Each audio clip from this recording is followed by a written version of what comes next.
রয়েছে আনন্দ এই দৃষ্টিকোণ থেকে যে তারা যে কঠোর পরিশ্রম করে দিন এবং রাত পরিশ্রম করেছে তার শেষ লগ্নে আজকে তাদেরকে ফারাগাত মূলত হেফজ বিভাগে কোরআনের হাফেজ এবং হাফেজা হলো 4 জন আমার মেয়ে এবং 8 জন ছেলে, আমাদের 4 জন মেয়ে এবং 8 জন ছেলে।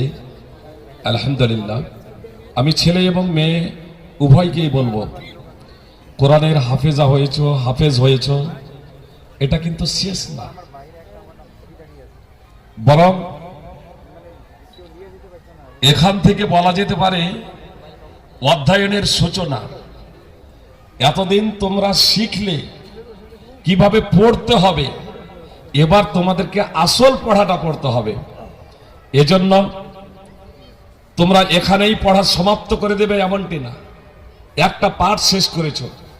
উদাহরণস্বরূপ ছাদে উঠার জন্য যেমন অনেকগুলো ধাপ থাকে, সিঁড়ির যেমন অনেকগুলো ধাপ থাকে, তো বলা যেতে পারে তোমরা প্রথম ধাপে পা রেখেছো মাত্র, এখনো 9টা ধাপ উঠতে হবে। অর্থাৎ তোমাদেরকে দার্স ক্লাসে তোমাদেরকে পড়াশোনা করতে হবে। এজন্য তোমরা এখনই পাঠদানের লক্ষ্য এবং উদ্দেশ্যে, শিক্ষাদানের লক্ষ্য এবং উদ্দেশ্যে কোনো প্রতিষ্ঠানে যুক্ত হবে না, এটা আমার বিনীত অনুরোধ।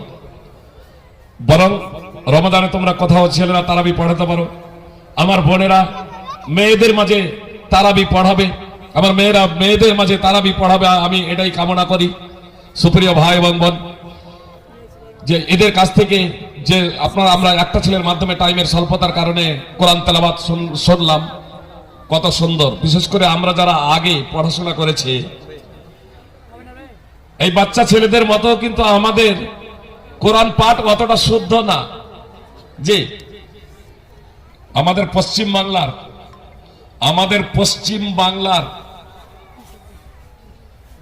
অধিকাংশ মৌলবি মাওলানা যদি সৌদিতে যান, বা সৌদিতে দূরের কথা, আপনার যদি বেনারস সালাফিয়া বা ফাইজাম বা মালিগাঁও মানসুরা যদি যান, তাহলে অধিকাংশকেই আপনার নুরানি কায়দা বা বাগদাদি কায়দা পড়ানো হবে, আলিফ বা তাসা করে। বুঝতে পেরেছেন?